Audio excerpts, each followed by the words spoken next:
Hello, thank you for tuning in to the Eddie Riel Northern Redneck Show, where we're going to do a little bit of question and answering. My name is Lori Riel. I'm Eddie's wife, promoter and manager.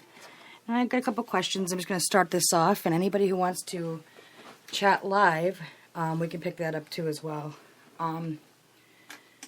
First question I have for you, Eddie, is what do you think of the new Spreaker app? I think it's awesome. It's a great way to reach out and spread your music with people all the way around the world. And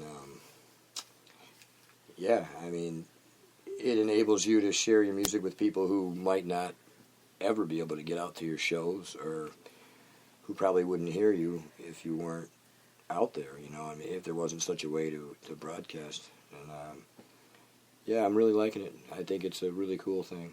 How do you feel it's helped your music? It's helped get it heard. It's helping spread it, you know, with people, you know, and people who are listening, as well as anybody else who's doing it. I know it's a pretty new app, so I don't really know, but I've seen there's a lot of other indie artists out there, you know, taking advantage of this fine app, which is. Do you think it's helped as far as your live shows are concerned? I mean, you know, we've never been able to broadcast your shows live or podcast them live from your show locations where there is Wi-Fi available. Yeah, that's definitely a pretty neat thing. It's unique in its own. It's I don't know. It's definitely makes the shows a lot more fun. Especially the chatting with people like from Alan Sinclair from Scotland and anybody that's local that, you know, can't make it out to your shows. I mean, I think it's a great opportunity for them to hear you where they probably wouldn't be hearing you unless they were shared a YouTube video. Yeah, and you know, it's kind of a neat thing because you're actually playing to, you don't even know how vast of an audience is actually listening. Sometimes, I mean, yeah, like I've gone back and realized that, wow, there was a whole bunch of people listening, you know, and without having, you know, the huge load of sitting in front of a million people trying to play too, which is, I imagine has its tension. What are some shows coming up for you? Well, I got the Luthier's Co-op right here in my hometown of East Hampton, Massachusetts, and that is on January 31st. So I'll be ringing in a new year with that. That's a 1-hour show. And that's right here in East Hampton, Massachusetts on 108 Cottage Street. But that show will be going on from 7 p.m. to 8 p.m. It's an hour set. And we'll be bringing along some CDs for that show, too. Mostly the new stuff that just came out. And I have a show booked up in Turner's Falls, Massachusetts, at a place called Between the Uprights. And that is on Valentine's Day. That's a country night. And I have 2 potential openers for that show that are probably going to do 45 minutes to an hour. And at that show, I haven't quite nailed down exactly who's going to do it. But it may either be Donald Tessier, who is on Facebook too. He has a musical page. And Jeremy the Bear Theriault Morissette. And he's a young up-and-coming songwriter. More or less kind of just does it for his own personal enjoyment at this point, but he's good. He's got a good voice. He's got a real backwoods kind of twangy, bluesy country thing going on. And, you know, I think it'd be a good thing to showcase him a little bit. What time is that show? That show is 9 to midnight. And that is Between the Uprights in Turner's Falls, Massachusetts. And they're going to be raffling off tickets. Possibly. Possibly. I heard through the grapevine. Whether that's going to happen or not, I have We'll keep you posted on that. We'll keep you posted on that. I will be sharing an event page for that actual show with the address, so if people need directions to get there. It'd be good to reach a broader audience out there near Greenfield, because Turner's Falls is right next to Greenfield, out near the Berkshires. You telling me? Wow. What are you currently working on with your music? I'm working on a lot of new stuff. as well as I have some old stuff that's been on the. Actually, I have a million songs in my back pocket, and actually, I don't even know if I. Actually, I do have some songs that are full songs that I was playing with, 4 or 5 years ago, and stuff that I started to pull together that never really kind of went anywhere. They're just kind of sitting stagnant, and I think they'll make great songs. So I'm kind of messing around with a lot of those, as well as writing new stuff. But, I really don't have a block, like most people say, well, they get writer's block. I mean, I feel a little stunted once in a while, but for the most part, I never seem to be at a lack of, something to write a song about or any kind of direction or idea to go in. I feel some are better and more creative than others, but right now I'm just focusing on letting whatever, creeps in happen, and as well as some old ideas that I plan on pulling together, because there were some great songs that I was working on, a few years back that just got set on the burner, and they're just kind of simmering, and every so often I find myself humming it or pulling out a little bit of the chord when I'm working on something, and I'm like, oh, well, what the hell is that? And then I'm like, wait a minute, that's mine, that's from, so, yeah, that's kind of where I'm at as far as working on music. How did the responses from your fans make you feel?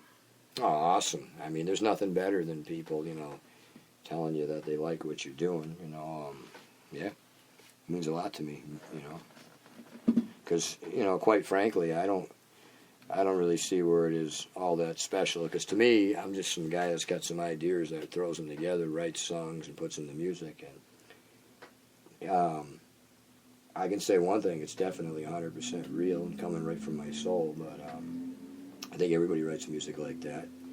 I think the conveyance of it, of what you're trying to get across is very important to me, so I hear guys say, well, it's got to be perfect, or they're striving for perfection. I don't believe there's anything that's perfect in this world, but I think there's a feeling in what I do, and I know when I think it feels right to me and sounds right to my ear, that's, when I'm, so when I write a song, I try to take the feelings and the melodies and cast them out as I feel them, as powerful as I possibly can, with as much conviction and reality that is it, which is making that song be what it is. And I know when I feel it's gotten to that point. Funny thing is, it always feels like it gets to that point in the writing stage when I'm alone, and then all the other times trying to record it or get it somewhere, I never quite feel like it's quite gotten to what I want it to be. Especially when I hear it back, I'll fight and argue with my people here and say, no, it's not quite there, So I'm my hardest critic.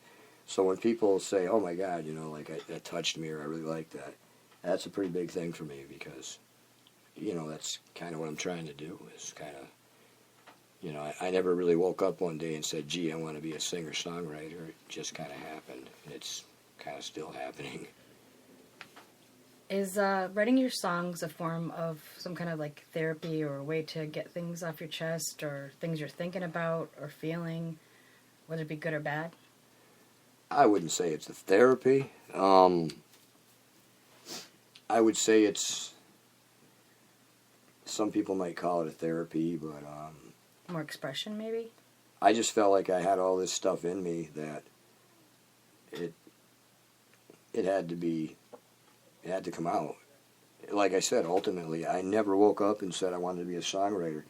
The first time I ever messed around with a guitar or put some words together and sang them, it wasn't intended to be on an internet station or on a radio or even played live. It was the kind of thing that I figured I would do for myself here in my house as a retired drummer from, being in bands all those years.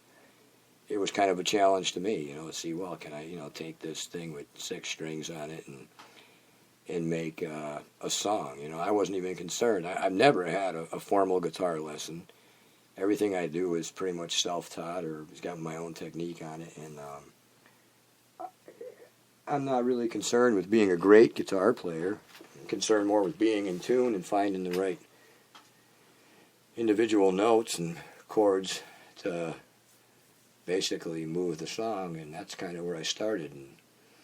And as a therapy, no, I think it was more of a escape from everything in the world. It was I would think of it more as an escape of something like I felt I had to do. You know, like I had to do it, and I wanted to do it, and part of me was like it was a challenge as well. It was like, well, geez, you know, I've always had this thought, and I've got all these stories and all these situations, and it'd be cool if I could, you know, originally it started out, the whole thought of any of this was always like, geez, I should write a book someday. Geez, I should write a book someday. But, you know, I can't spell for turd, and I don't have a whole lot of focus for all of that. So, you know, when I started messing around with this, I was like, well, wait a minute, you know, this is kind of something. And after a few pushes to go out and play an open mic, you know, a few years back, and getting the response that I got from people, kind of just more or less spurred me on to go back. I kind of liked it, you know. And it wasn't even so much the attention or the fame part or the kind comments. It was more how I felt knowing that people were getting it, and that's really what this has always been about. That just made me think of another question. How long, because some of the people don't know, how long have you actually been in the musical scene, and what did you start out doing? I started out playing the drums when I was about 5, and kind of self-taught myself till I was about 13. Went in to take some drum lessons, and I kind of freaked the music teacher out there. He was like, wow, where'd you learn, you know, all these rolls and buzzes, and, you know, you got really solid. Is that natural? And I'm like, well, yeah, nobody ever taught me nothing. So he started trying to teach me, and I think back then when I was about 13, I did grasp a little bit of the book work and of it, but... what was his name? His name was John St. Odge. And he was from... East Hampton, Massachusetts, and he was, at that time, he was teaching music in the Whitebrook Middle School. Same place my son is today.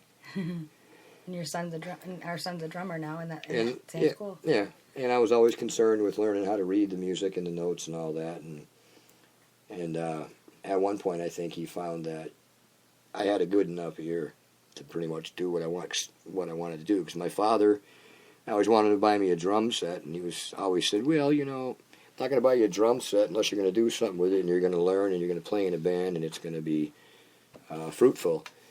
And in my father's eye, not being a musician, he always felt like, well, you got to learn to read music to play with a band. And, you know, in the late 70s, early 80s, with the entourage of rock music and all the different stuff that was coming out, hell, my first band was a hardcore punk band, you know. What was the name of that band? I think it was called the Six Commandments or something ridiculous like that.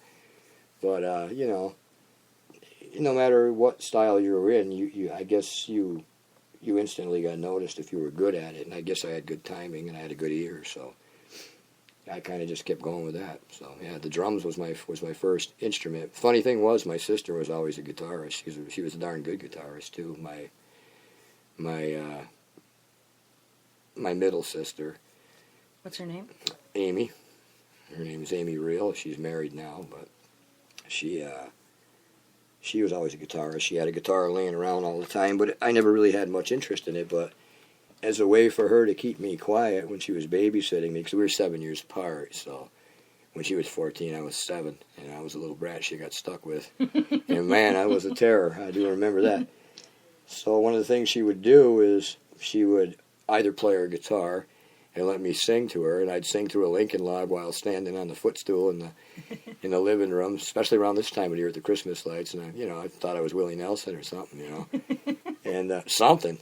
But anyway, we did stuff like that. But then she took to just, and recording it. And I used to like to hear myself back, and I used to try to copy all her favorite songs that she listened to, Neil Young and such, and the Moody Blues, and singing them like Mickey Mouse in that little voice I had, and which is funny now because it's so deep. But I remember I really liked that tape recorder, the old Westinghouse, and